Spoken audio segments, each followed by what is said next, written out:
Welcome to the Young and the Restless, the pop culture's WWE wrestling experience. I'm Ryan Besson. And I am the fabulous Jem Moolah. You do us every Friday morning at 8 a.m. on your podcast services, 9 a.m. on the YouTubes. If you want to join that wrestling conversation, head over to the Facebooks, facebook.com/groups/popculturist. We are also on Discord and other social ways you can talk to us are in the links in the just down below area. There's a massive fucking spider on the wall there. Is ginormous. We have an audience. And I've looked at him like 3 times now. And I think he's gotten bigger every time. Yeah. Huntsman Hurst Helmsley. Spidey H. I'm down with Spidey H. If you want to show your love pop cultures on your bodyheads, popcultures.com/shop, where you can buy shirts. Not this one, this is WrestleMania. A bunch of other wrestling inspired designs on your things, shirts. I think it's on sale right now too. Yeah. They're like 30% off or some shit. So go. New designs, check them out. Go spend some dollary dues. Have a good Easter prezi. And finally, we are also on Twitch, twitch.tv/popculturist every Wednesday, 8 p.m. Australian Eastern Standard Time. Hi, man. I'm good. Freaked out. Don't like spiders, but it's fine. You're not a big Spirit fan? Well, he hasn't moved yet. Yeah. I suppose, like... But he is, like, the cerebral arachnid. So I imagine he's just playing games with us right now. Just a little bit. That's right. 2 triple H references, 1 sentence. Oh, yeah. Love it. I'm good, man. Other than that, I'm totally fine. How are you? I'm good, man. I ain't like shit about that. But until it moves. If it moves, I ain't got a problem. Yeah, I'm going to have to whip something out. I don't know what's throwable in here, but... I got a big old shoe we can use. But it's nice to have an audience. Yeah, it's cool. We've never done the show in front of anyone before, so the nerves are a little bit there. It's a bit jittery, yeah. Can't tell if it's the cordial we just had or if I'm just really scared. We just pounded some probably high concentrate cordial. So This is good. When I went shopping yesterday, Millie's like, "Hey, James is asleep on me. Can you go to the shops?" I'm like, "Yeah, okay, cool." It's like I did the usual shopping. I was like, going through the aisles. I always wander through every aisle. Yeah, even though I never give 2 fucks about what is in half those aisles. Yeah. I'm like, cordial. I'm like, well, I do drink a lot of soft drink. Maybe if I replace it with a different kind of sugar. Still just as bad for you. Yeah, but it's still different. Yeah. So then I bought cordial, and I don't regret my decision. Not at all. Very good decision. But what have you been up to? Anything cool? Anything of note? Not particularly. We're on Easter holidays. We are on Easter holidays now. Easter Very cool. holidays, I got about 1.5 weeks off, 2 weeks off, something like that. Yeah. I'm back at the end of the month. I'm back at work on Tuesday, but I'm off until then. So. Very nice. Well, because it is the holiday break, I've been able to watch the SmackDown and the Raws there now with daylight savings fucking with it as well. Now it is regular time of 10 in the morning on a Tuesday and a Wednesday. I got so adjusted to it being midday. I'm like, cool, because especially at work, right? Yeah, of course. So I was able to watch it during the day at work. Some of the guys at work dig it, and I'm normally just doing admin work while it's on. I'm like, cool, I can get a big hunk of my work done in the morning, get it on at 12, and I can sort of chip away at what I'm doing while watching the wrestling. And now it's like, all right, I've been at work for an hour. Hey, wrestling, what's going on? Throwing out all my work ethic, I guess. I don't know. But yeah, because of that, I have been at home this week. So as a result, I've not been able to write down my notes. Yeah. I've had old James up in my business. Of course. Because, middle of the day, middle of the morning is prime James time. It's when he is up and he is most James. So... I've watched them, haven't taken notes, but thankfully you've done the right thing. I've taken notes. I always take notes. You've been the better podcast host here. I'll forget if I don't, let's be honest. And I literally watched them. My chair is decreasing as always. Chair. Well, I literally watched them a couple of hours ago and I'll still forget things. So you're still right in the brain. But this is no regular week of WWE. This is the Superstar Shake Up. In fact, it is the first ever international Superstar Shake Up. Did take place in Montreal, Canada. So when we get into, we'll discuss quite a lot of French. Montreal, Quebec, Canada. Quebec. And now I'm just so I'm just sending pictures, messages to Dash. He was our Easter sheet, but he hasn't come back to me just yet. Anyways, let's kick it off with RAW. Monday Night RAW. The episode starts off with Stephanie McMahon walking into the ring, and then she brings in Shane McMahon doing his big, the best in the world, and which is fine. They announced that, so they did like a little bit of recap. They're like, look, a lot has happened in the last 12 months since the last Shake Up. And Shane's like, look, I'm going to show you some specific examples, things that made my year. And it's just him beating on Baked Potato Face. Baked Potato Miz. And poor Mr. Miz. Oh, no, I love Baked Potato Miz. I want to see that feud. If that isn't like... Mr. McMahon versus Mr. Miz? If it isn't SummerSlam tag team, Shane and Vinny versus Miz and Baked Potato, yep. That's what I want to see. That's... hey, he could have been in the Shake Up too. He's a bit more mashed, but that's... Yeah! The mashup.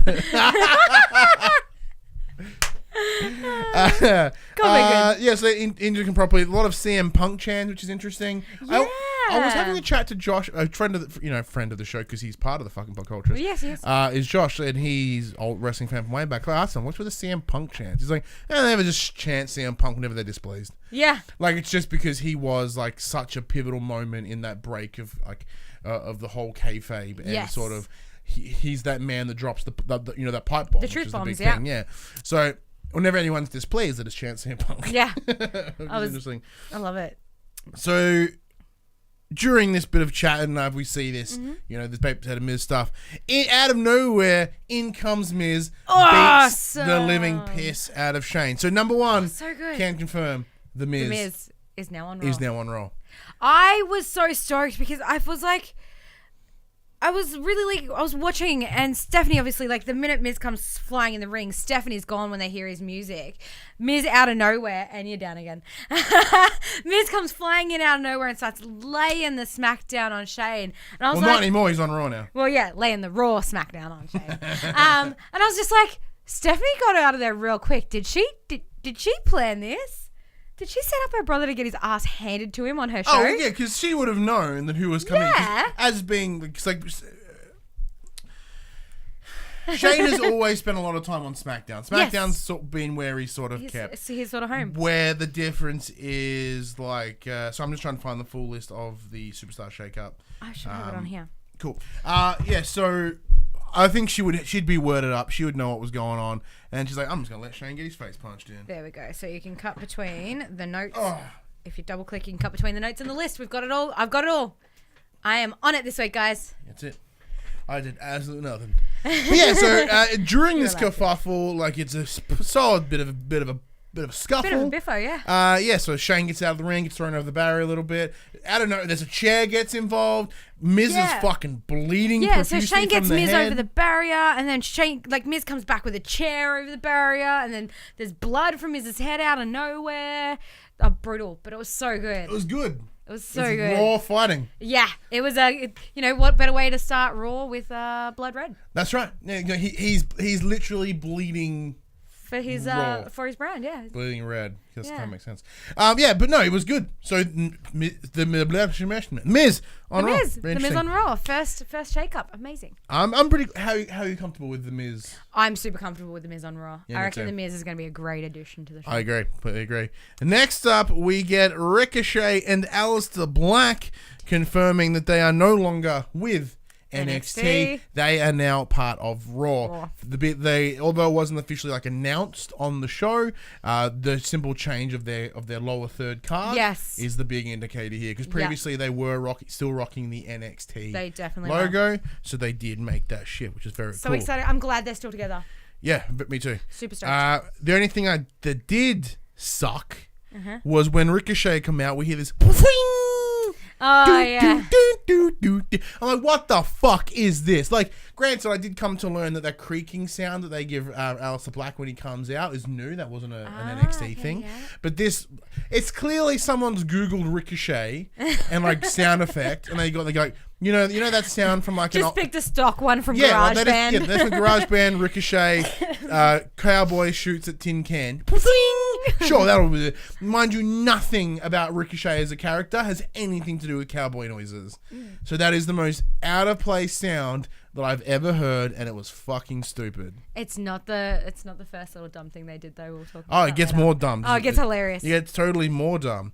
Accidents happen. They're human, guys. That's true. And we get Zack Ryder and Kurt Hawkins. They come out.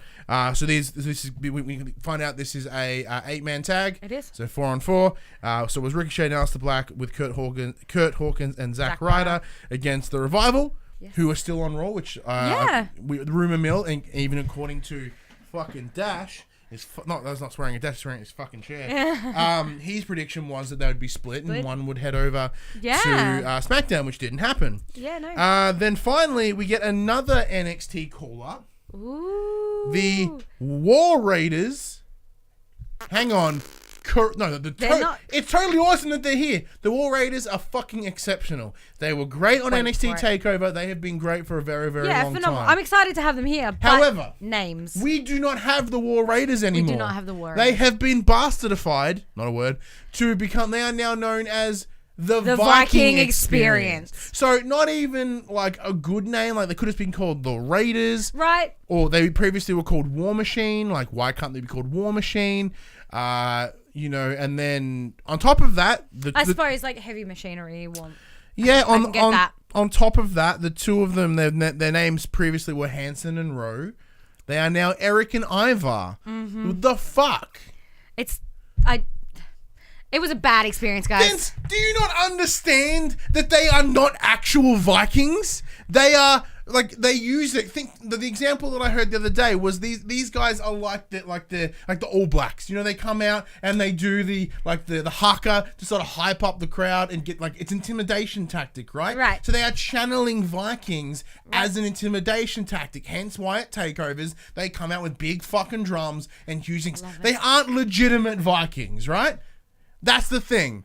The fuck, Vince? And, like, what is wrong with Hanson and Rowe? Their individual names, like, they should have been left alone. But I can get, they are providing an experience of Vikings. Lame. Fucking but it's still stupid. A shit name. The Viking experience sounds like a really shitty cruise. It sounds like a really shitty porno. Like, what? Yeah, it does. It's a shitty porno. Like, why? Like, an Eric and Ivar. It's like one step away from calling them like Klaus and like Roderick. And like they might just going, fuck it, we're gonna call them Thor and Odin. Like, they are one off just being complete dumb. Well, it's complete stupid. It's fucking dumb. I love how passionate you are. We just had our first wrestling rant at Vince McMahon. Take that, Vince. Fuck him. What Idiot. the fuck is this decision? Like, and they can't even be like, well, we can't use the term war because it's not good. There was a period where it was Raw is war. Right. That's straight up your advertising for a long period of time. The Monday Night Wars. It's totally a thing. Unless there's been a rule since then, like, probably shouldn't reference war. But, like, and granted, on top of that, when they do run into the ring, they kind of go, war, war, war, which is awesome and totally over, by the way. But they butchered them. Yeah. I'm exaggerating that. It's fucking name. Eventually we'll forget and we'll just call them the Viking Experience or something and we'll forget. But, like, the name, their personal name change ridiculous is just stupid. Like, there is nothing wrong. Because how are they going to explain this, right? So, like, even the War Raiders just disappeared from NXT and went nowhere. Even Corey, he was having a tough time going, you may know them from a different brand as something else that I can't say for some reason. Like, why the fuck Because the War Raiders just don't exist anymore. Too. Why can't they just say, they previously known as the War Raiders, Hanson and Rowe are now the Viking Experience? Right. Apparently not. Apparently the War Raiders just died. Ugh! They're just dead. Sorry, like, what does this mean for the... Like, as of right now, in NXT, they've not showed that they've left. So they're going to have to come back to NXT and go, all right, everyone, say goodbye to the Viking Experience. Like, what the fuck, man? What the actual fuck? If anything, that plus that sound says that, like, Vince gives no fucks about NXT. He gives zero shits about anything that gets done in NXT. Well, we'll find out how pathetic Vince is later. Like, but he's very clearly the WWE they need to. Like, how does Triple H have that discussion? How does he go, dudes?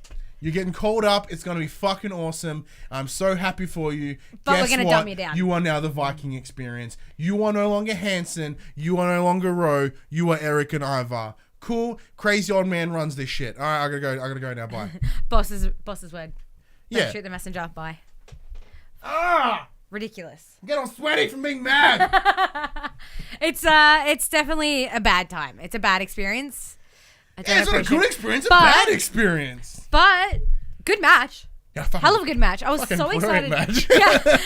I was so excited to see them on the main roster. I was so excited to see what they'd bring to, obviously they have had an amazing match very recently at NXT TakeOver with Ricochet and Aleister Black. So it was fascinating because watching that match and like the way there was that bow and that respect to Aleister and Ricochet, it was like they were very clearly going, this is their final match, give them the love. Yeah, exactly. Little did we know it was also their final match and we weren't able to give them that love. Like, people that in the building are like, Aleister, Ricochet, woo! Completely dismissing the fact that the Raiders were right there and they were also doing their last ever takeover. And now they've literally just been dead, and now it's the fucking don't get me wrong, in the same thing, I'm very happy to see a higher care for tag teams. I think, definitely. Especially with AEW on the rise and they're big folks on tag teams. Like the Bucks want to head up that division, something fierce. Yeah. Makes total sense why they want to bring those guys up. Yeah. Saying that though, doesn't leave much for the NXT though. No, that's a bit of a shame. Brilliant match. Solid match. I was really happy with that. I'm calling them the War Raiders. God damn it.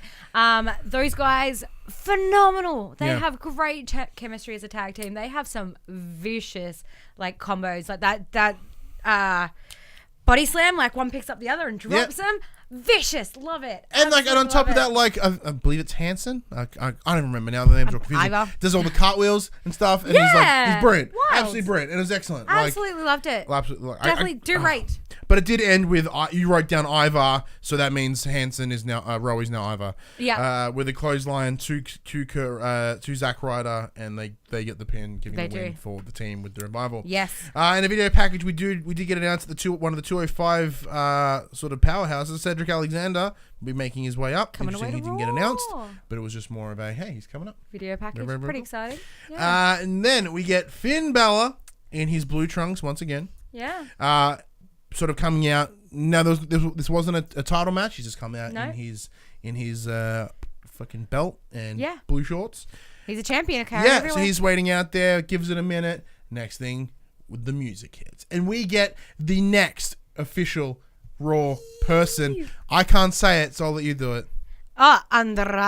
Yeah. So Andrade and Zelina Vega are now on Raw. Brilliant decision. Yes. Amazing decision. I think Andrade is rad, and obviously with Zelina as well, having the two come over. Yeah, definitely. Makes sense with Aleister Black being on Raw now too. Yeah.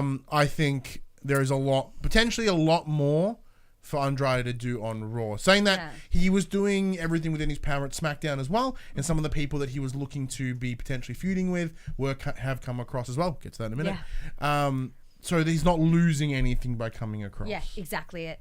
And I think definitely it's a good move for them. I think it's really good for Andrade to be seen more. I feel like he was getting a little bit buried in the sort of mid card of SmackDown. So I think it's going to be really good to sort of bring him to the spotlight, as well as Zelina. Obviously, she is some fierce competition as a women's competitor. So I think she'll be some great. We haven't seen her compete as a singles competitor in a very long time. Yeah, like we've seen her in Rumbles and stuff like that. But I think it'll be really good for her to showcase herself as well. I agree. Which she does in this match. I think she did have a very strong involvement in the outcome of this match, using her managerial ability. She used herself as a human shield for a second there. Did one of those hurricane kick Hurricanranas, so getting Finn down. So quite agile. Even though Finn took the loss, it still had both of them going strong, which I'm a big fan definitely. I was a really big fan of that match. Andrade is ridiculously powerhousey.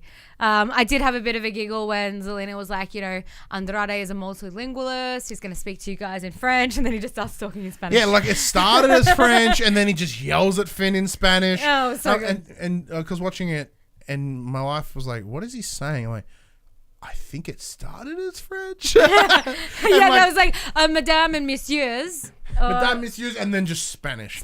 And like that mile a minute fucking vast Spanish. Like, blah, blah, blah, blah. Yeah, real fast speaking. Even if I knew Spanish, I wouldn't know what's going on. Yeah, it was beautiful though. Oh, and we should also mention at the beginning of the show, Shane McMahon did also talk in French because we were in French Canada. So they're saying the best in the world in French. That's all he said. Yeah. Can't remember what it was, but it sounded like shit because he really not a linguist. He speaks the upper class French apparently. Yeah.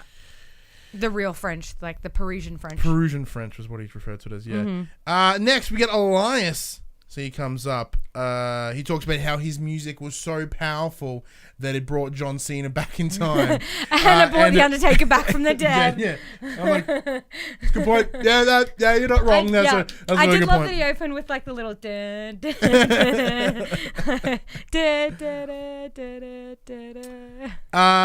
Love Elias. Yeah, so during the end of this, he's like, he makes a comment, something about a person's face. It was, I can't remember what the exact sentence was, but because last week when he said, the next person in front of me is going to be a dead man. Yeah.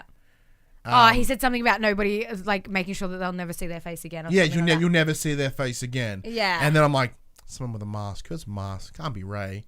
He's not going to be Sinsara or something because he's on tour. Oh my God, it's Ray. Oh my God, it's Ray.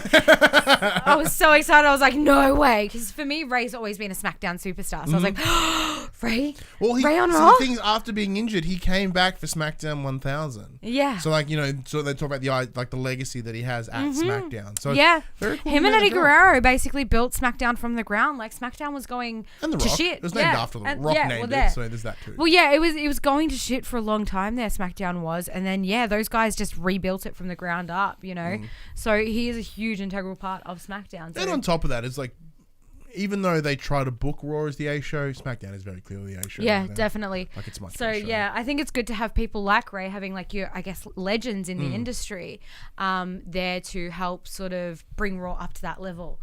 Obviously, with SmackDown going to Fox and stuff like that, there's a higher game. There's a higher gain for them is the word I'm looking for. So it's really good to see that Raw are trying to balance that out and keep that sort of a nice even playing field. So. Yeah, and so this continues some of the stuff we want to see. Like I want to see more Andrade and Ray. Yeah. And this is going to give us that chance. Yeah, it makes definitely. me very, very, very happy. Because when I saw Andrade and we didn't hear anything about Ray, I was like, fuck, oh, man. that's a bummer. Yeah. But we're going to still get to see it. So exciting. Wait. But yeah, so there's moments of here where you can clearly see that Ray's ankle is not doing so well. We did later come to learn. Dash sent me some DMs going, "Hey, Ray didn't get smushed in a minute. His ankle's fucked." Yes. When, mind you, Joe was still solid at Mania. Yeah. Like he saw that weakness and took advantage of that and smushed him out. Yeah. But. Like it would have been a better match if he was longer match if he wasn't injured. Had that injury during the week. And we saw this here as well. Like he gets up on the rope, he tries to do the jump, and his ankle gives out. Notice his ankle gives, and there's this really awkward sort of flippy thing on Elias, which given the circumstances, like I said, like earlier in the show, people are human. They make mistakes, including the WWE backstages and stuff.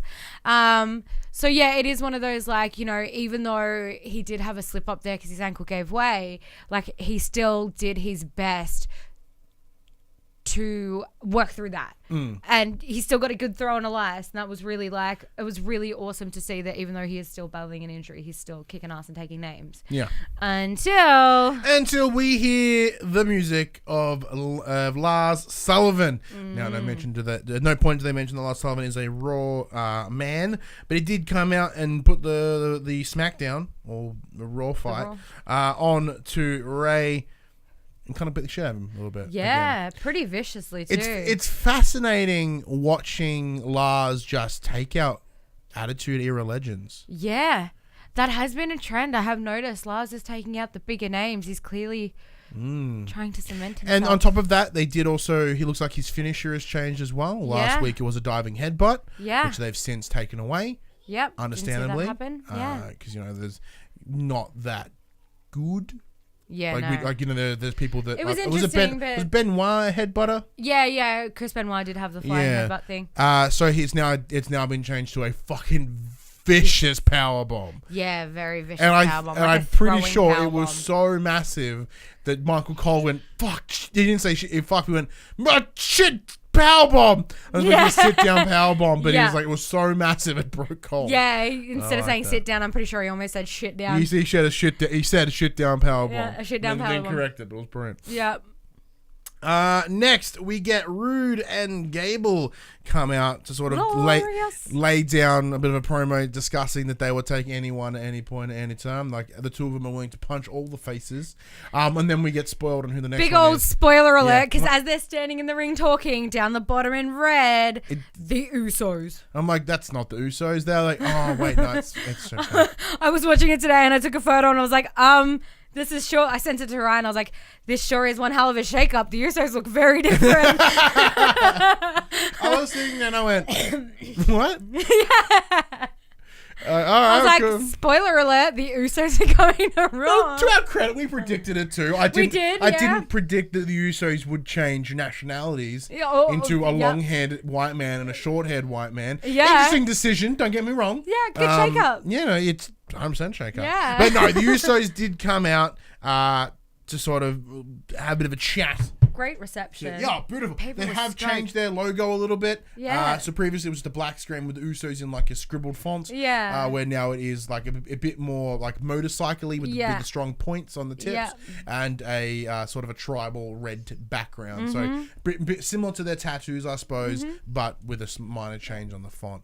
Dug it. They came out, something huge. I love the Usos. The Usos will do wonderful on Raw. Definitely. Like the revival are fucked. Like, these guys are getting down belts. Yeah. They're taking down belts. There is 100%. no way that the Usos are not becoming Raw Tag Team Champs. Couldn't agree more. I'm so excited. Yes, so there was a bit of I think did it become a match? I think it became a match. Yes. And then it did finish with the Usos doing a double splash on it was Rude. Yeah, I think so. Yeah, there was like a beautiful, I love their double kick, like their double super kick and then into the double splash and then double splash is dope because that's like to the center of the ring. Like, it's a brutal either end, jump. just bam, diagonals. It was awesome. Stunning. Next we get a moment of bliss with Sami Zayn. I'm pretty sure just before that we had that creepy bird package. Oh yeah, it's the buzzard that's he's moving. Huntsman Hurst Helsley is on the move. Hey Spidey H, calm down, alright? I'm pretty sure he's just going back into the vent where he came from. Cool. Just wants to be warm. That's fine. It's also an air conditioner, so it's going to be interesting. Yeah. He's making his way across to the vent. He's treading not so slowly. He's coming. Fast and furious. Bow down to Spidey King. And he's off. And he's out there. Bye, Triple H. Thanks for hanging out. Good old Spidey H. Thanks for coming around. I'm proud of that one. Huntsman Hurst. He's going off. He's got a no holds barred match against Moth Tista. I love it. Should have gone Bug Tista. That's fucking way better. Bug Tista, close enough. We got there eventually. Moment of bliss. Moment of bliss with Sami Zayn. Now, Sami Zayn being a Montreal boy comes out. Crowd goes bonkers. Whoa. He dances around doing his whole thing. I love it. He was properly skanking, which is like your ska dancing. I was just like, yes, Sami Zayn. I'm like, it looks very ska. Yeah, okay. Yeah, it's called skanking. I was like all about it. Because like his music is very ska. Super, very, very. A lot of that, very skanky. Yeah. So doing all that dancing, which was great, and then he goes sit down. Music goes again. He's like, oh, it gets up. Happens about three times. It was so quality. And he's like, sitting there with Alexa and he's like, watch this. Just wait for it. Just watch this. And he's like, ole. And the crowd's like, ole, ole, ole. And of course, he does also yell some French at them as well. Yep, does obviously native tongue. He does speak some Quebecian French. Mm-hmm. Quebecian French, is that the correct term? Probably not. I believe they're called Quebecers. I think Alexa calls them at some point. Anyway, I'm going to call it Quebecian French Canadian. Yeah. It was really cool. The crowd was absolutely losing it until he opened his mouth. So he sits there and talks about how it's so good to be home. Like Montreal is his hometown. It's where he grew up. He says it's a fucking shame about the people. He's like, I love my city. I hate the people. But before he did that, he did make sure to mention a lot of the Montreal hotspots. Yeah. Obviously, some obscure things that only people from Montreal would know about, which is really very cool. Fancy bakeries, cafes. Yeah, it's kind of like someone coming to Melbourne and then dropping some very specific references. Yeah. Like we went to Bell Park, locations. Yeah, the Plateau. And he's like, I just hate the people. And Alexa Bliss is like, what are you saying? Are you saying you're too perfect for these people, that you're not good enough to call yourself one of them? And to Alexa's like, good on you, Alexa, for defending the Quebecers. But he's just like, well, yeah. Yeah, they're a bit shit. I'm not. Yeah. And then he sort of did a little bit of what, sort of adding a bit more to what he talked about last week with the idea of that everyone's a critic. Yes. Yeah. Yeah, they're only here to fill their own void, and you take your anger and everything out on me. And he's like, well, I don't take it like I said. I guess we sort of critique WWE, but Yeah. I didn't invent my hate at you, man. I think you're fucking rad. Yeah, like everybody what this whole bit, brilliant. Probably one of the best shows of the night, best parts of the night. Definitely. However, Worst part for Sami Zayn? the Sami Zayn experience, that was what it should. That was brilliant. Yeah, and he's Absolutely just like, brilliant. I hate this place so much that I moved to Florida or something like that. And he's like, I hate this place. I can't wait to go home. Mm-hmm. And everybody's like, na na na na na na na na, hey hey hey, goodbye. And they sing him off, and he's just like, see you in hell. That's the end of it. Yeah, drops that mic. And everybody's just bye. Loved it. Next, we get the Iconics. Iconic. Make their way across. Oh, I'm not wearing my Iconic shirt. So yesterday, I did have a delivery of wrestling shirts. So I got 2 WrestleMania shirts, the Iconic shirt, and also black. Love it. Because my wardrobe is only wrestling tees now. I love it.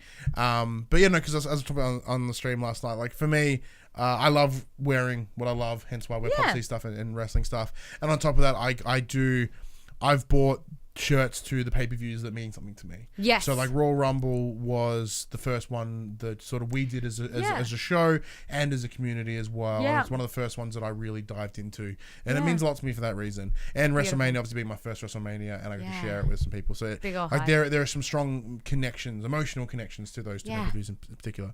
So that's hence why I didn't buy a fucking Chamber or a Fastlane shirt, because ew.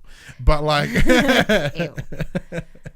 But yeah, so they come out and we see Bayley. Anyway, before we do that, we do get a little bit of a WWE.com exclusive video showing that Bayley is on the phone to Sasha Banks. It's been like, hey, you're not here. Call me. What are you doing? Speaking of, call me. Where's Dash? Yep. And the Iconics are just like, looks like Sasha isn't here. Like, if you need someone, we're here for you. They were being genuinely super nice. And Bayley's like, don't let Sasha's name come out of your mouth, and rah, rah, rah. Bayley on the defense. I was like, oh, take it easy, Bayley. Yeah, once again, she's pissy because they... took her titles. Yeah, that's it. Yeah. It makes sense. This pissiness nice. is, they weren't being nice. These guys...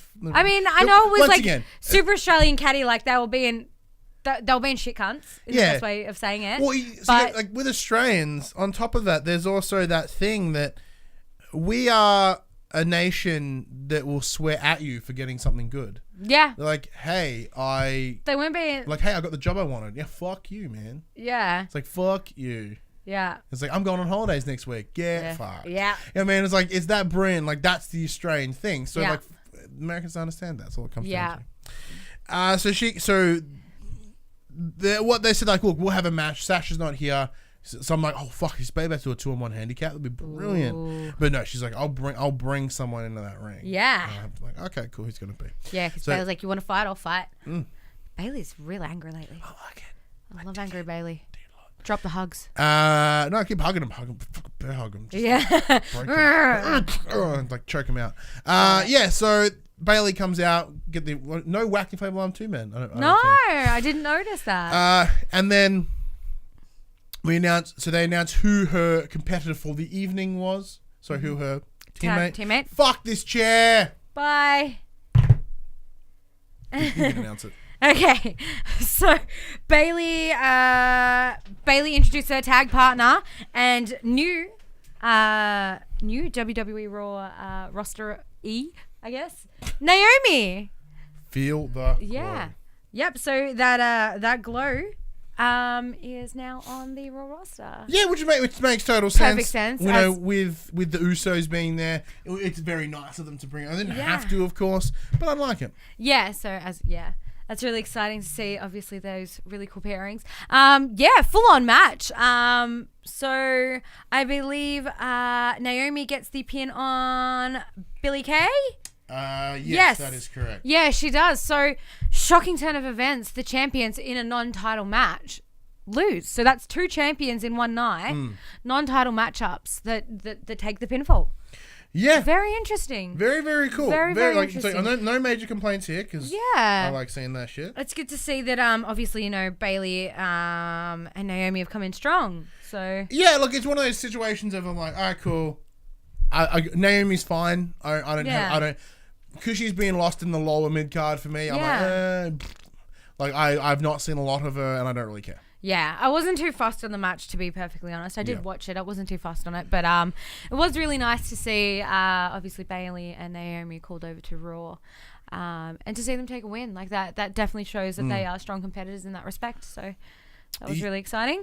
True. So next, we get EC3, who's been a call-up since November, but he's been not at a particular brand up to this point. Yes. Comes into the ring and demands stronger competition. That he does. Out comes Braun Strowman. The match doesn't even start. Braun just punches his face in and then literally throws him through the stage. Amazing. Like Absolutely just amazing. Like throwing a rock on the ground. It's like just big old like choke slammy thingy just straight through the staging. Looked like the whole Miz Shane kerfuffle at WrestleMania. Like it was just EC was dead. He didn't even look like he was breathing. Oh, so we should also note that it was announced afterward that EC3 is on Raw now. Yeah, EC3 is on Raw now. Becky Lynch comes out before Braun can even leave. She walks over and she's just sort of like... and her face says it all. She's like, damn, he's dead. Absolutely beautiful. Braun just sort of looks at her. She looks at Braun. She looks at EC and she's like, okay. And just keeps walking to the ring. And like... Bye. I'll do it down here for me. Yeah. Fuck this chair. Make me look tall. Yeah. Yeah, so like... It's a real shame. Like EC3's been on the roster, on the main event. Well, not main, in the main roster for since November. Yes, yeah. And like they've done nothing with him. No. Like they hyped him up. They hyped all of them up actually. So like to their credit, like they tried to give him some love, but then there's just seemed to be nothing for him, and it's real shame. Yeah, definitely. I'm interested to see what he can bring to Raw, if he can bring anything. Obviously this whole kerfuffle was not a very good indication of what he can bring. I think he's going to get handed to him a lot. As you mentioned, Becky did come out. This was a match between Becky and Ruby Riot. Yeah, interesting matchup. I was excited. Very excited. I do like me a bit of Ruby Riot. I was excited to see her hopefully get a longer match. Yeah. She's had some very short that is the only downside with the Riot Squad as a trio. They do tend to kind of get booked exclusively together. They never really get separated. So unlike the New Day, which they do occasionally get pulled apart, so like right now with Kofi having the belt. Yes. The Riot Squad are always locked in. Like they're always locked in together. Yeah. So you didn't mention here that Liv Morgan interrupts, and Sarah and Liv end up dragging. Oh, that's right. So Becky did get Ruby into a disarm her, but both Sarah and Liv yank her out of the side of the ring, which should be a DQ. Pretty sure, yeah. But no, it's not DQ. It's not a DQ, apparently. But yeah, Becky takes them both out, as Becky does. Yep. Gets Ruby back in the disarmer for the win. Yeah, nice. Very nice indeed. Big old tap. It was good because it was a longer match for Ruby Riot. So for me, I was really excited because obviously like the last couple of weeks, last couple of months, you've only seen really short, like, they've been put in arm bars and they've all tapped like the Riot Squad. Like Ruby's been in notoriously short matches against big competitors. So it's been really disappointing for her. I was really, really excited to see that longer match, to see what Ruby Riot's really made of. And I definitely think she should be, in that top tier of contenders for one of Becky's titles. She really is. She's a good competitor. I agree. And I think, she gets really lost with the Riot Squad. So, because, like you said, they're always booked as a trio. I do find it very, I guess it's kind of more detrimental to her because she doesn't get that spotlight like she should. Yeah. Yeah. So, yeah. So I was just checking if Dash sent us through the sheet, but believe it looks like he has not. Look, so spoilers, we do find out that Liv Morgan is heading over to SmackDown. So that does, I assume that ends the Riot Squad. Yeah. So I believe that'll my theory, this is not a sheet theory, this is my theory, is that Ruby Riot will now move to a singles competitor. Yes. And I do think she should have a shot at least the belt. Definitely. and Sarah will go and be part of the Viking experience. Because once again, they're like, well, she dresses like a Viking. That means that she must be a Viking. She's married to one of them. Like, that means she's a Viking, right? They eat like fucking hearts and stuff. I don't know who that writer is, but so they'll be like, sure, let's put her with them. Sounds like Vince behind the scenes. Yeah. He's got his stage voice, and then behind the scenes, he's like, I'm Vince McMahon. Well, actually, I should have done that. Hang on, let me see. In order to channel Vince, I've got to go, she looks like a Viking. Why don't we get her with the Viking experience? Like, you understand? So she's like, doesn't matter. That's fine. This is fine. She eats hearts and stuff over there. Nah. Shut up there. Over there, Charlotte Flair sounds the same. Next, we get a backstage interview with Charlie and Three-Man Bland. Because we come to learn the main event for the night is Three-Man Bland versus Seth Rollins, Roman Reigns, and someone. Third person. For those who don't remember, Three-Man Bland is the team of Baron Corbin, Bobby Lashley with Lio Rush, and Drew McIntyre.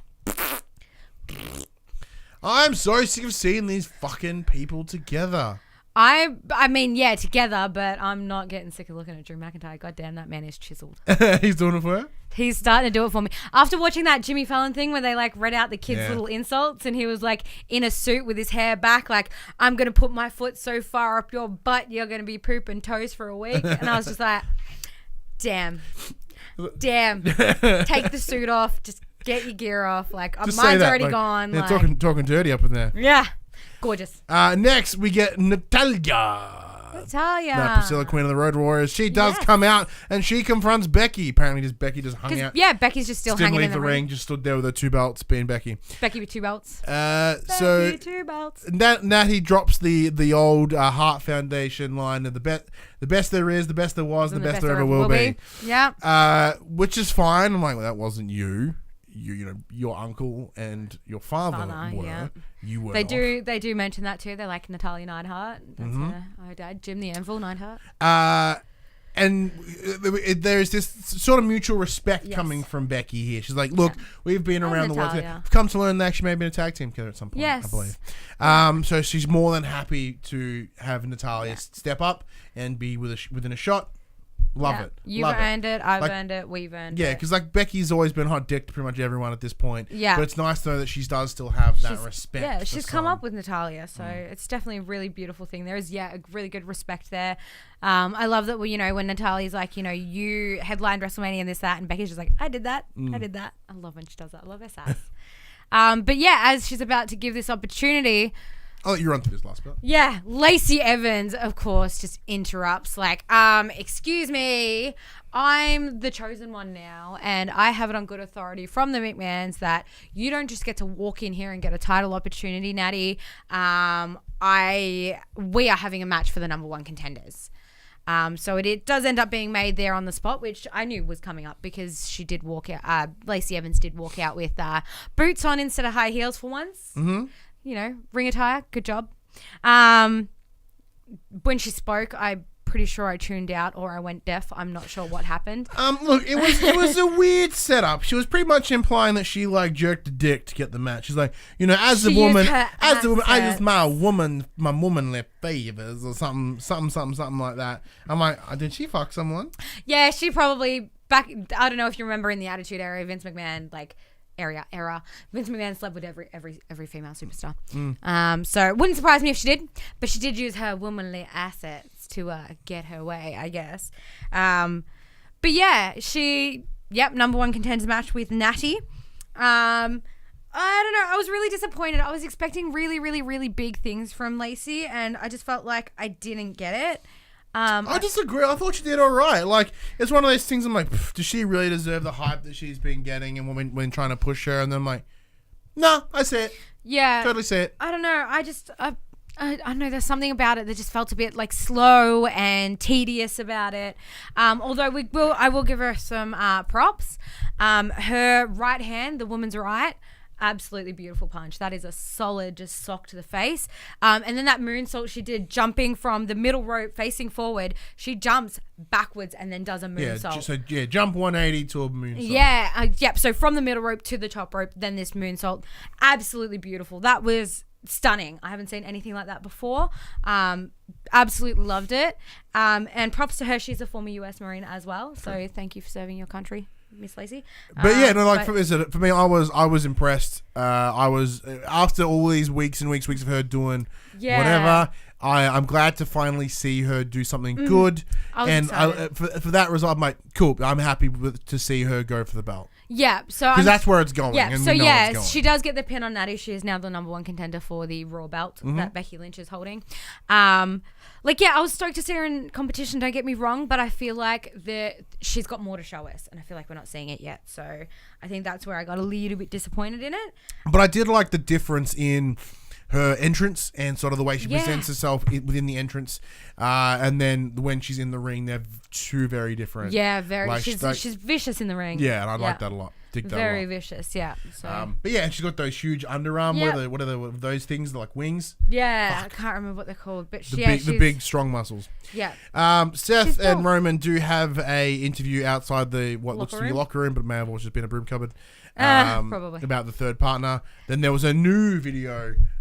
Which was in sort of the same creepy setup like the Buzzard, but it is more of like there's a dollhouse and some toy and some weird creepy dolls and a rocking horse. Chair. See, the rocking chair immediately made me think of Bray Wyatt. Yeah, it's just Abigail. Yeah, it's all it is. It's pretty much confirmed that it's definitely Bray Wyatt. Yeah, as if the Buzzard wearing a Hawaiian shirt wasn't giveaway enough. Well, I don't know enough about Bray Wyatt, but from what I have seen, I have noticed the theme of like the creepy house and the rocking chair and stuff like that. That seems more on brand of Bray Wyatt to me than the Buzzard does. That's just my experience with him. So I was like, yeah, Bray Wyatt's coming back, and I am all for it. Like, I don't know what it's leading to.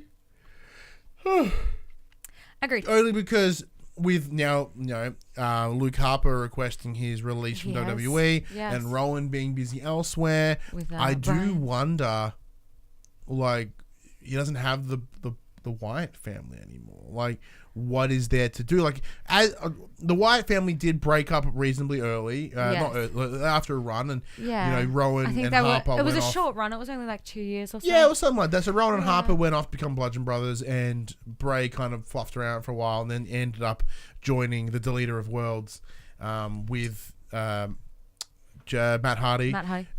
Delete. Then they both got injured and went away for a while. Yeah, but so I don't know whether what he was doing would work now.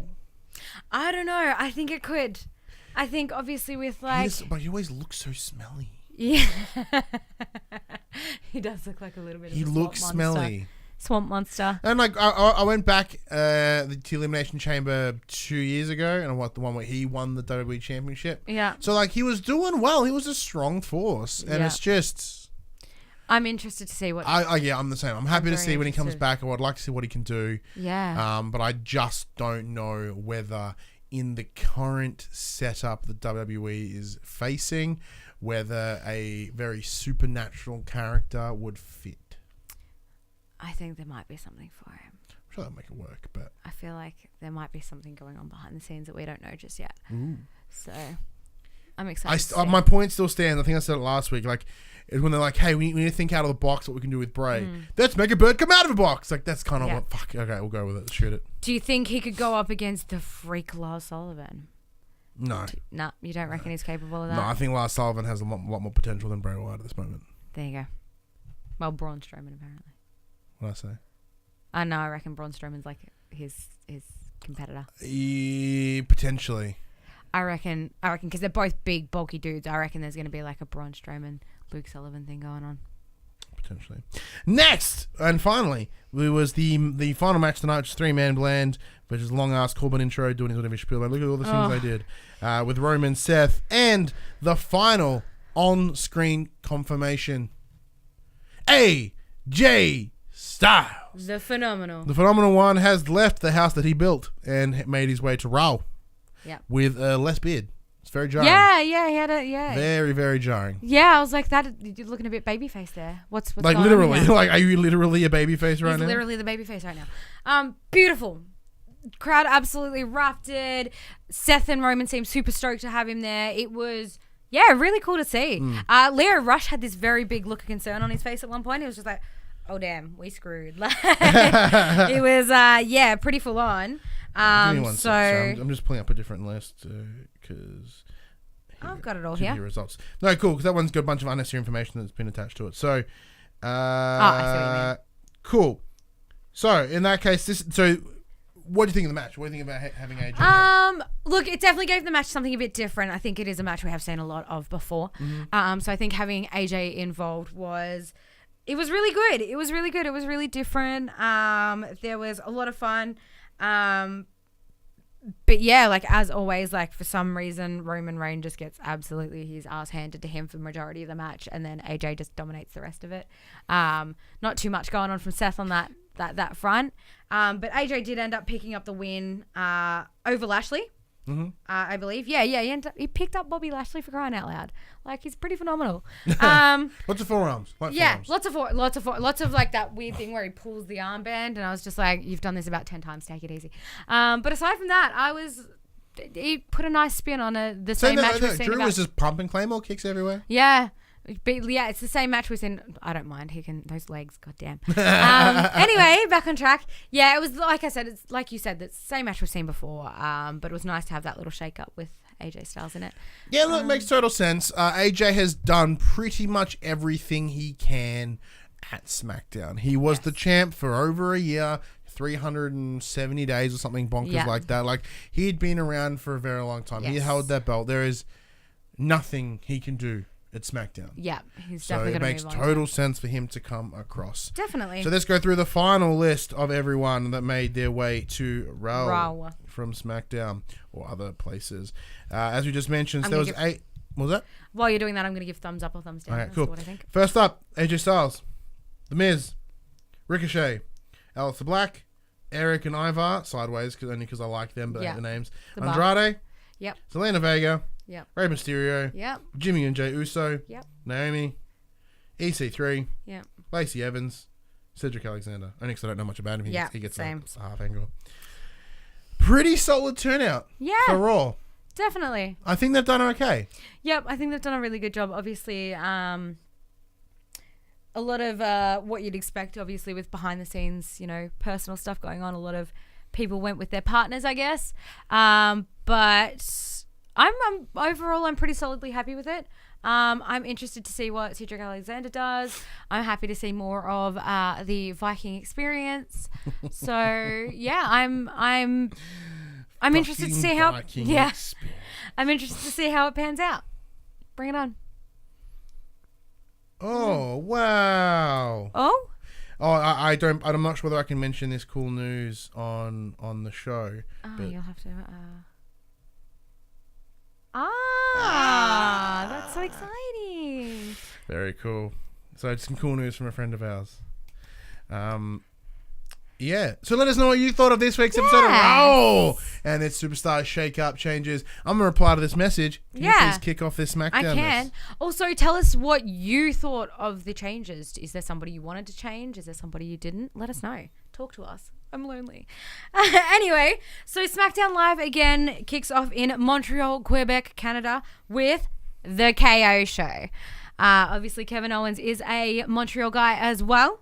So why not kick off his hometown show with a hometown show of the KO show? Sounds good. Yeah, super good. So his guests tonight, before he gets to his guests, he does introduce himself in French. He does speak a little French to his Quebecers.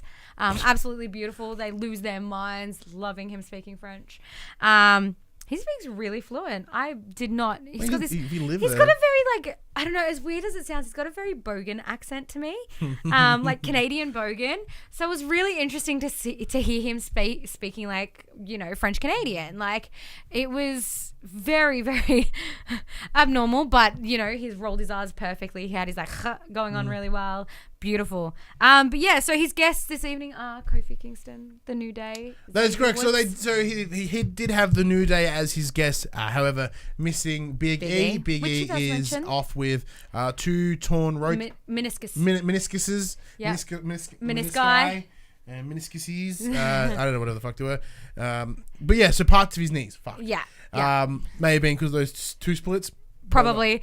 I love the way Kevin Owens said it though. He's like, you know, unfortunately Big E isn't here and it's not because he's stuck in Brooklyn still in a split. Yep. I was like, that's great. That was so good. So during this discussion, they do mention that they do have a tag team match scheduled for the end of the night, but they're missing a person. So he's like, what if you bring Big K to come in to join The New Day? Actually, no. Call me Big O. Yeah, and then he goes, no, wait, call me Big O. That's way funnier. Call me Big O. Big O. Like, and they're like, oh, I don't know. Like, there's big shoes to fill there. And my favorite thing, the crowd begin doing yes chants, but it's not French. It's French. We. And he's like, that means yes. And they're like, oh, it means yes. Like, beautiful, which did happen the night before as well. There were wee chants as well, but not as prominent as tonight.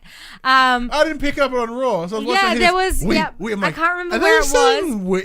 Holy, that's but they were awesome. saying we, yes, in French. Beautiful, absolutely beautiful. I loved it. But it's like if they're coming Australian, really going,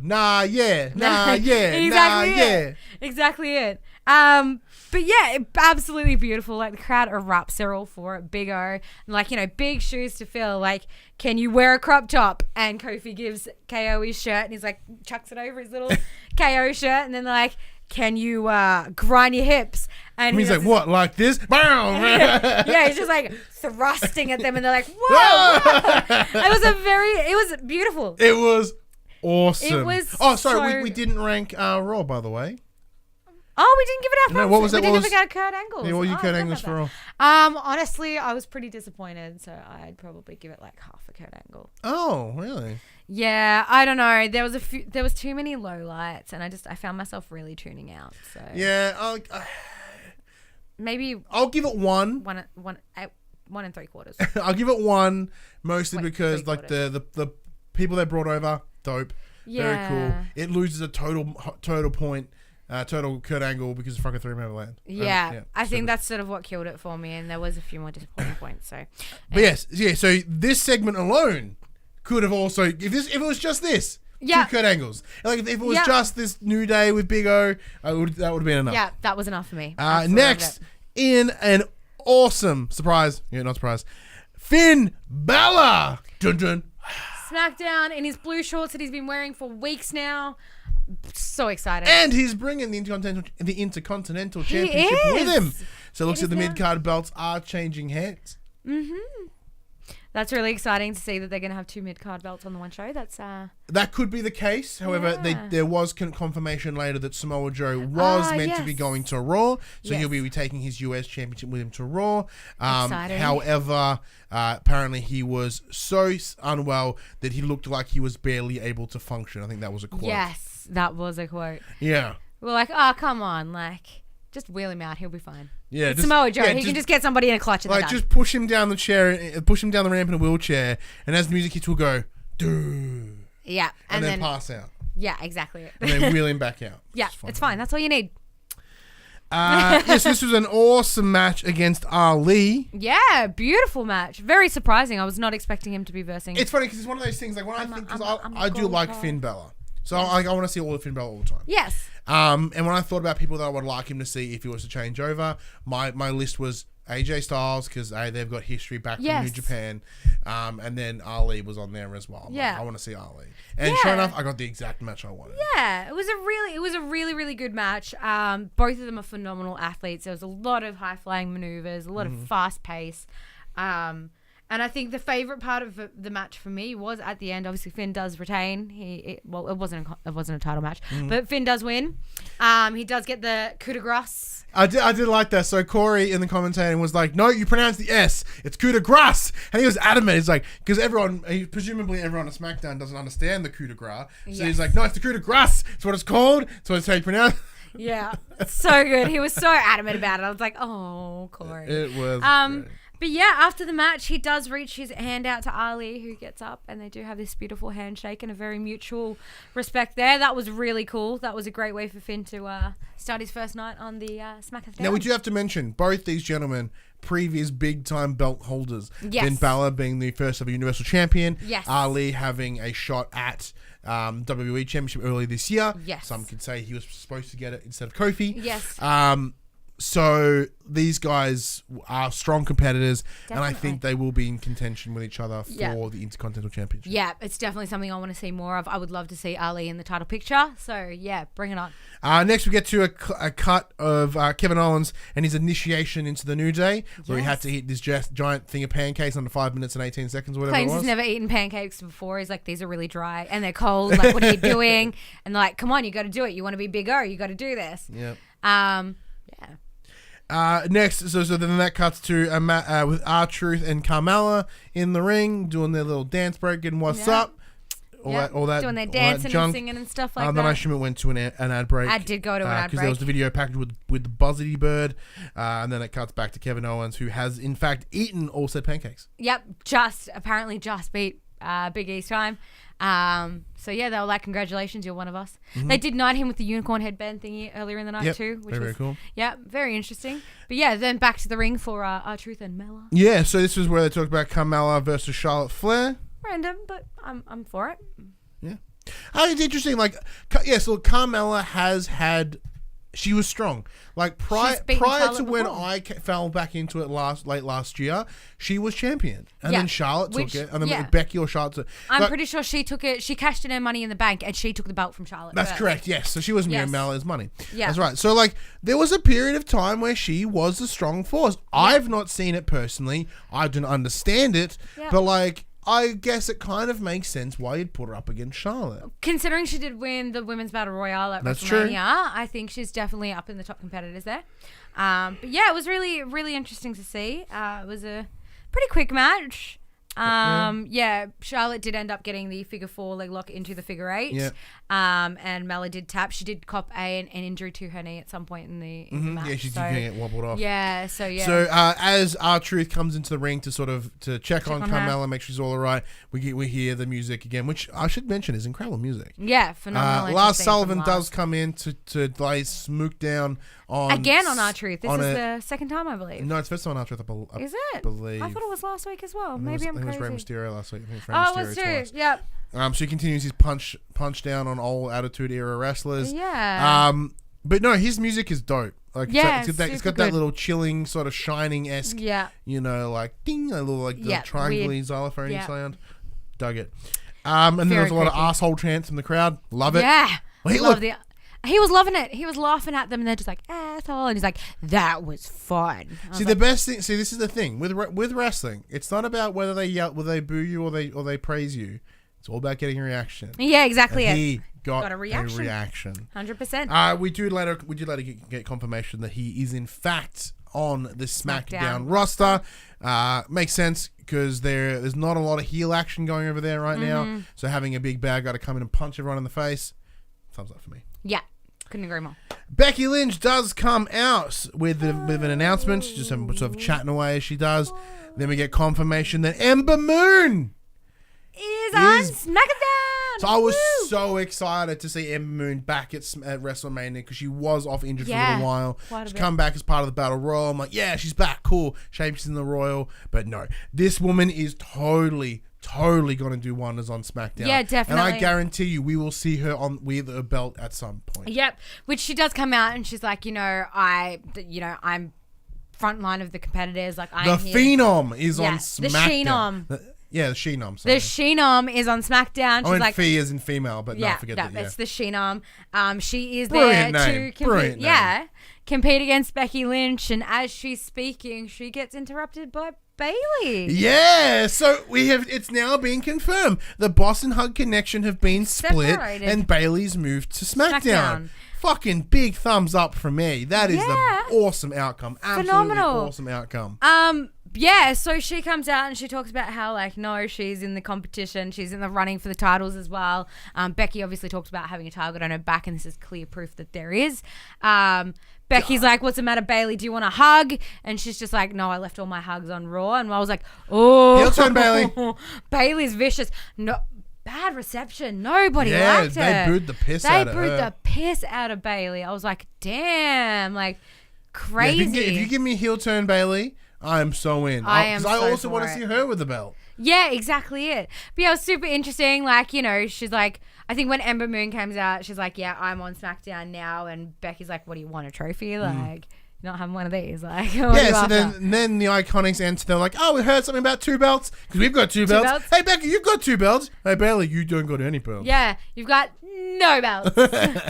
I love those 2 galahs. They are so much fun to listen to. They are so cheesy. They are iconic. And I love everything about them. Next, we get Paige. She comes in to put down her tag team, as mentioned last week.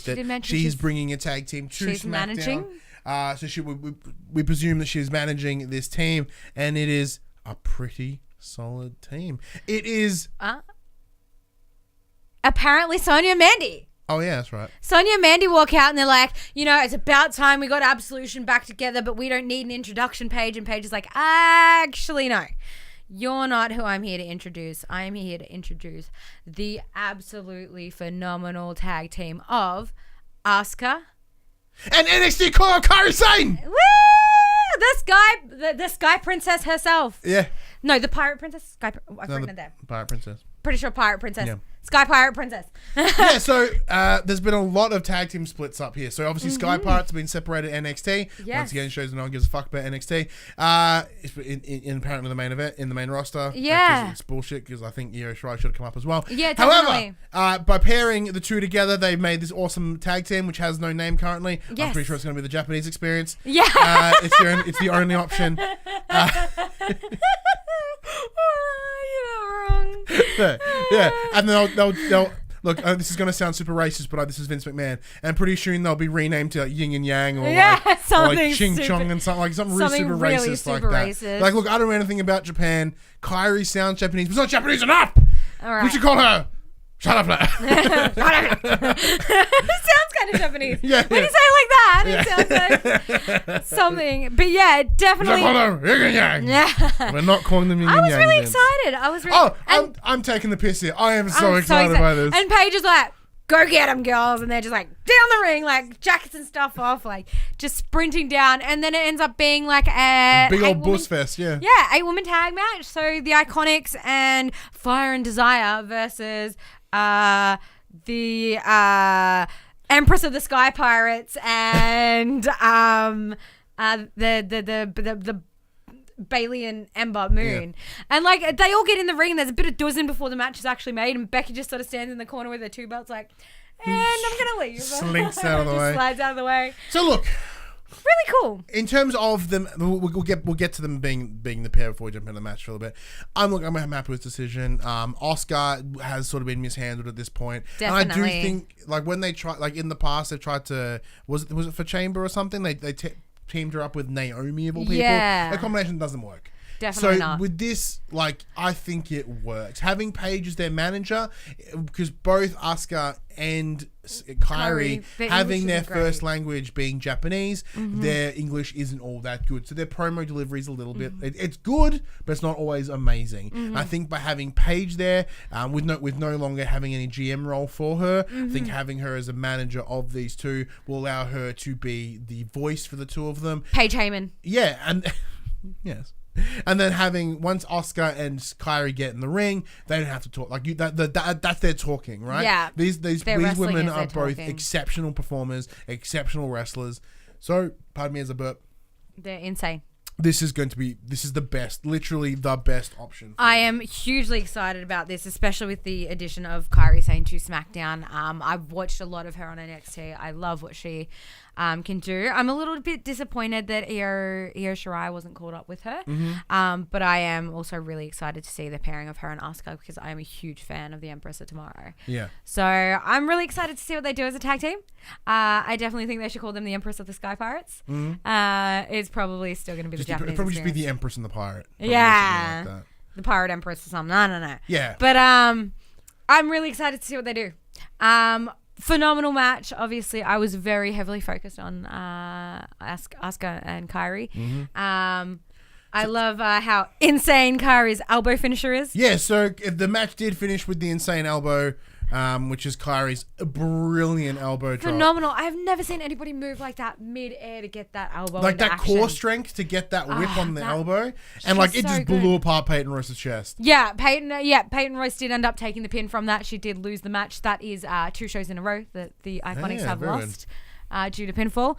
But that was absolutely phenomenal, and I am really excited to see what they do. Yeah, no, I thoroughly enjoyed that match. Definitely. If anything, it's just kind of proving that women are doing fucking great. Yeah, definitely. Beautiful. So excited. I love it. Did we get to see Ember Moon's eclipse at all? I don't remember. I think there was at one point. There was that, like, the whole 1-for-1 bit of dizzy, like one does one move, one does the other. I do like the eclipse. The eclipse is a stunner from the top rope. Yeah, I think that was in there. She jumps and she gets a stunner and they kind of pop and yeah. Hardy Boys do a promo talking about how that was Matt Hardy on YouTube. It's about how they are the best tag team in all of space and time. Yeah, so they talk about how they're still feeling the effects of the attack from Lars Sullivan last week, but they also hold up their titles in the leg. But we also remember that we did this. We, some of you forgot that we are the best tag team of all space and time, and we're here to make you remember. And I was like, yes, give me all of this. Give me all of the Hardy Boys. Next, we get Kevin Owens doing on behalf of Big E the intro. Fucking nailed it. I love it. He starts off and he's like, oh, and they're like, no, you gotta get it from your gut. From your loins. And then he's like, oh, and they're like, no, from your loins. Trio! So good. But they're like, from your plums, man. He's like, I don't have any plums. And like, you have plums. Like, dig deep. Like, so good. But he absolutely nailed that intro. Yeah, it's not easy. You gotta like gruff it. But it's also low end as well. It's like, and feel. You gotta like bring it down. Yep. And he even got the whole like the 5-time and the WWE champion. Beautiful. Absolutely beautiful. Quebec loved it. It was so good. They come out thrusting and grinding and doing their whole thing, and it was KO he was all in that moment. Like you could tell he was vibing that whole experience. Like it's a real shame because like when Kevin Owens did leave, he did leave as a bad dude, and his comeback is very clearly a good guy. Where Sami Zayn is staying a bad guy. But if we're gonna get more of this. Bring it on. Give me all of this. Bring it on. And I hope this stays for the entire time that poor Big E is out, as much as I miss him. He's going to be out for a good couple months. Yeah. So we did also get confirmation that SmackDown is the home of WWE for the Aussies. Buddy Murphy is making his way up to SmackDown. The best kept secret. I'm so He's part of the main roster, and it's about fucking time. The Iconics. Buddy Murphy, it is one hell of an Aussie time. I simply cannot see Buddy Murphy get lost on a kickoff show again for the Cruiserweight belt. Like he's had the belt forever. He lost it at Mania, but it's a situation of like I can't see him in the pre-show anymore. I simply can't. Like he's actually like minus the fact that we are Australian. Like on top of that, he's great. He's brilliant. That Murphy's Law fucking rocks. Yeah. Like he needs to get out of the kickoff show, and this is how you do it. Main roster Murphy, I'm all about it. All we have to say now is where's Rhea Ripley at? I know she's at NXT UK right now, but we need to make fucking Australia prominent in WWE. Only because we need more shows here in Australia. Yeah, and we are a huge demographic for the WWE as well. So I would love to see Rhea Ripley called up at some stage, and I reckon she will be this year because like she's making waves. I certainly think that there will be maybe a small minor shake-up later in the year around about the October Fox deal. they might do a bit of a slight minor reshuffle. Like I think so. Tie up some storylines and maybe bring a bit more grunt over to SmackDown. Definitely.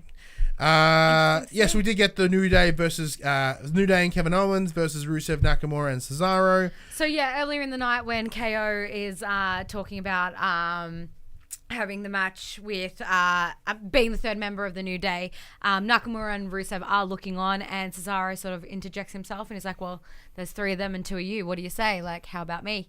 And they're like, okay. Yeah, like Nakamura just goes, yes. I love it.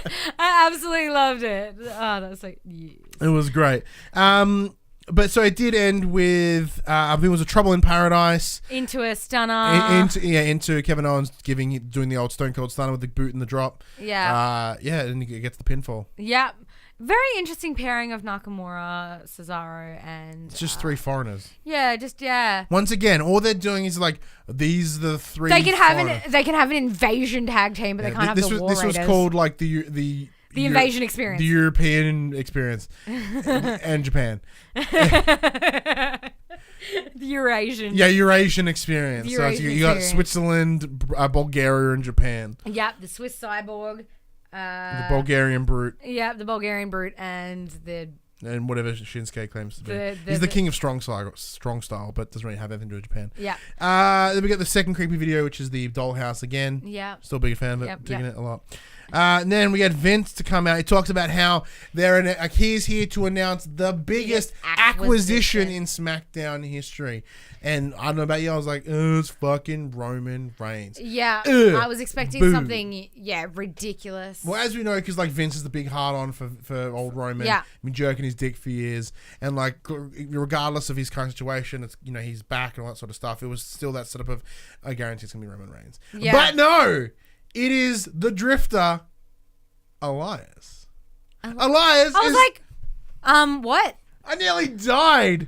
I was like, what? As soon as he's like, Elias, I was like, Elias. I was like, what? So I have to do shuffle to get the voice right. I can't nail it. What? I was like, yep. Well done. Zero complaints. That's fucking brilliant. Because that was the big swerve, and I love that. Like sometimes swerves are good, and sometimes they're bad. This was totally good. I'm like, fuck, so good. Yes, give me that. Like that's awesome. That's absolutely not what I expected because we saw Elias last night, so it was like minimal chance. I was like, nah, there's no way they're moving him around. Yeah, brilliant. Absolutely brilliant. Great. But then, of course, during, Elias walks out, comes to the ring and says, hey, Vince, I love that you think that I'm this important, blah, blah, blah, blah, blah. Next thing, burnin', my name's Roman, come in, punch you. And then Roman comes out and then delivers a big old super punch on Elias and then also socks Vince in the face too. Don't care what he says, this is my yard now. And then he walks away. Oh, wait, no, I'm turning around. Yeah.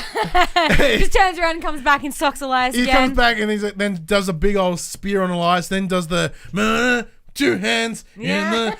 Dude, his intro is brilliant to make the piss out of. It's so good. Because that simple dun. Which is exactly how he is. You can just make it do anything. But that's exactly how Roman is. Yeah, I'm the big dog doing punches. Yeah. That's exactly him. I don't know how I felt about this. I was excited to see Elias change hands. And obviously a shit talk Canada again for the second night in a row.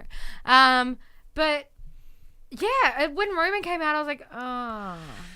Look, it's a because we knew it was going to happen. But saying that, if you think about it, this is by far the best decision they could have done with Roman. Yeah. Roman has been on Raw for way too long, and on top of that, granted, he never really lost the Universal Championship, so really he should have been in a place to take that belt. He had the right for a rematch there. Yeah.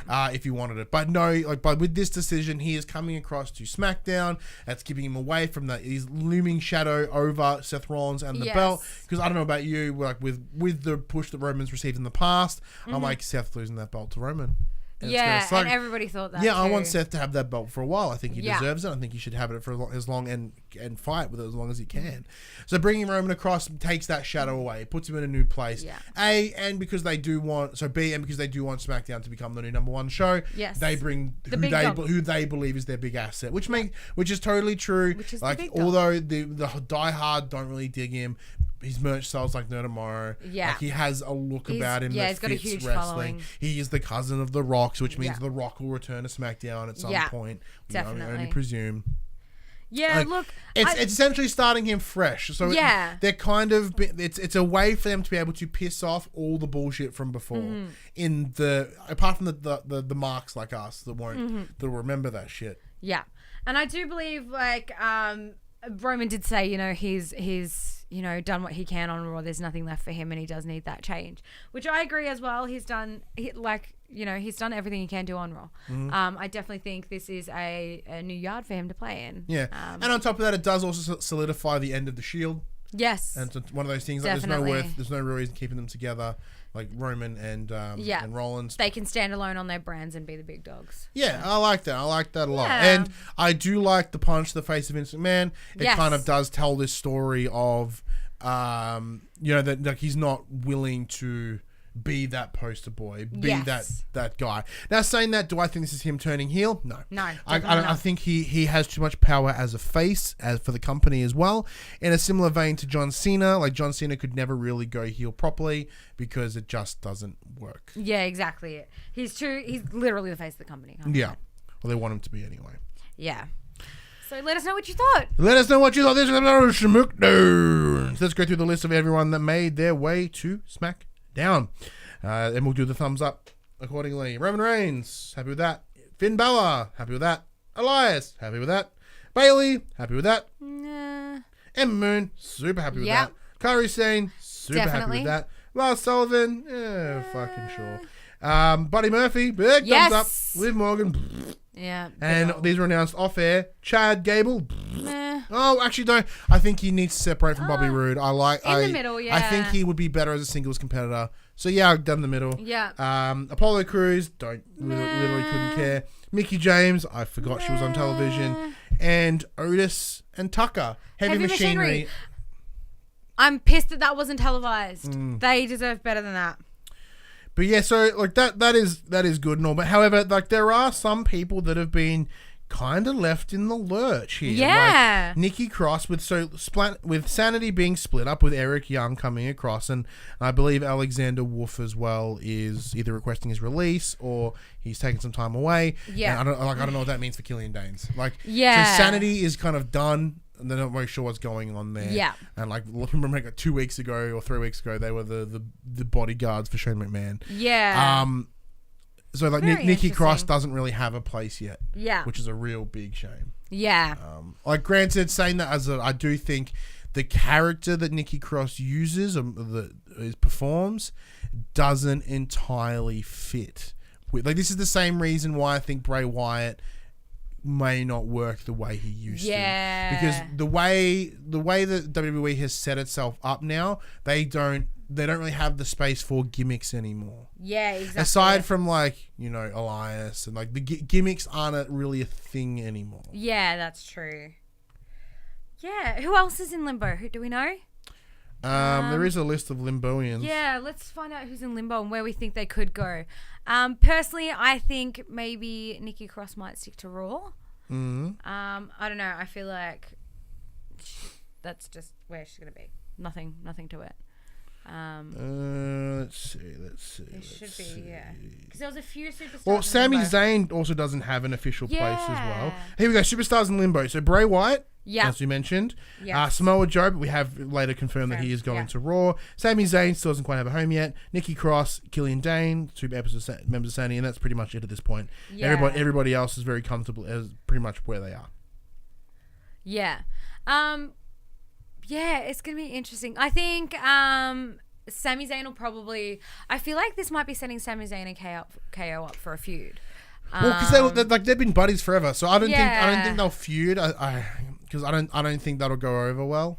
You don't? I reckon it would. I feel like, you know, friends turning enemies. Like, I feel like it'd be really interesting to see. Obviously, KO is giving us a bit of face at the moment. So I think it'd be really interesting to see sort of KO try and knock the sense back into Sami Zayn, if you know what I mean. So I don't think it'll be it'll be sort of like a friendly feud in the sense of KO being like, hey, like, pull your head in, like, we're better than this. And whether it be Sami Zayn turns face or KO sort of goes back to the bad side, I don't know. But I think it'll definitely be, I'd love to see something like that. The only thing that I'm concerned about right now is a lot of the people that moved around were just faces. Like, yeah, that's true. You know, so that's aside from like Lars Sullivan. Yeah, and like just put a heel in one place. And like Joe, like there's been a very minimal like I don't know. I'm thinking about SmackDown. I think about who are the heels on SmackDown, and my brain goes to like, I don't know, Joe, Randy. Yeah. Sullivan now, I guess. Yeah, Sullivan now. Yeah, it is a primarily like I'm sure there's something I'm forgetting, but one and that's why I feel like Sami might go that way as well, just because they do need that bad guy, I guess. Well, like, Daniel Bryan's there, but he's away at the moment. Yeah, like exactly. Rowan, of course. Yeah, but like, yeah, even then, like it's a tough place. It's a tough. Yeah, place it's definitely very tricky. But yeah, and like because I'm trying to use my planning hat, and I'm looking at what they've got now and where they can go. Like I can't.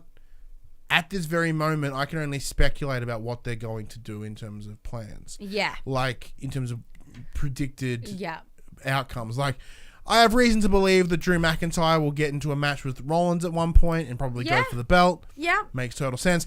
At this point in time, I have no idea who is going to take on Kofi. Yes. I can't even imagine. Like, apart from Lars, but I think Lars is probably likely to take on somebody else. But I think Roman and Lars probably a better story. Yeah. I could definitely see maybe, again, going back to Sami going to SmackDown, I could see Sami taking on Kofi, maybe. Potentially. Yeah, that could be something. There could be like obviously KO was thrown in that mix a month or so ago. So maybe it could be like a Sami KO number one contenders for Kofi.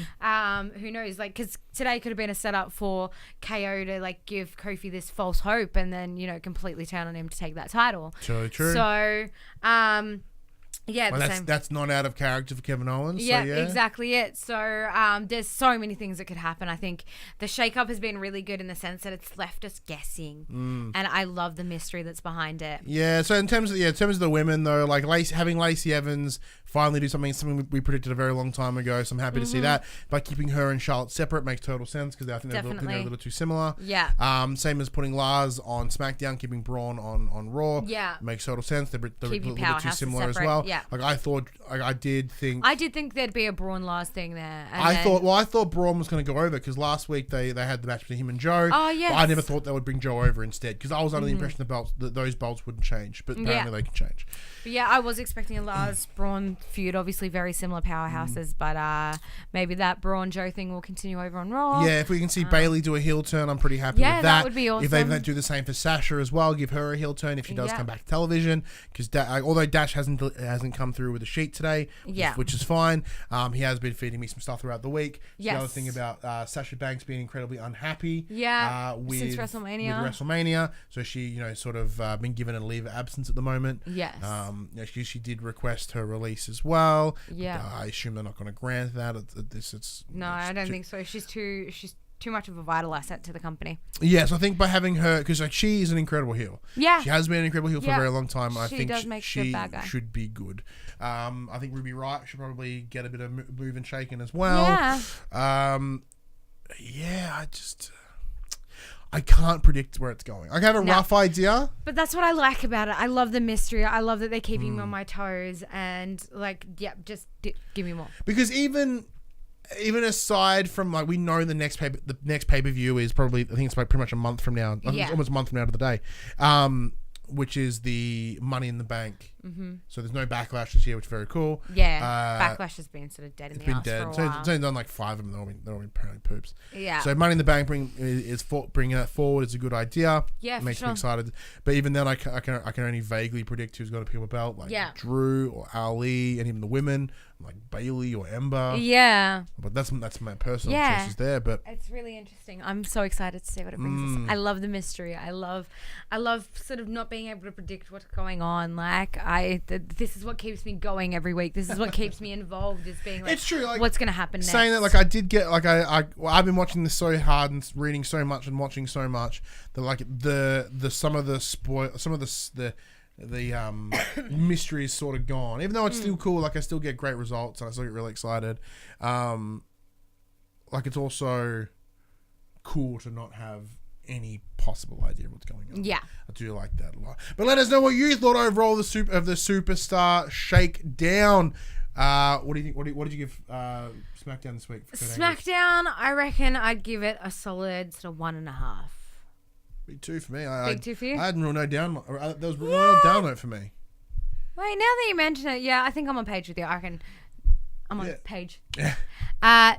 Big old 2. Yeah, like, there was really no down note. Like, for me, there's a couple of it was all good. It was all good to me. I was a bit meh when Mandy and Sonya walked out, but for the most part. Yeah, but then they backed up with something brilliant. Like, yeah, exactly. So, like, there's no major complaints. 2 good angles for me. Let us know who you think won this, which brand won the Superstar Shake Up. Definitely Let us know in SmackDown. those comments below. If the answer is not SmackDown, You are wrong. Why is the answer not SmackDown? And then you give me a valid reason. I'm like, well, maybe you're right.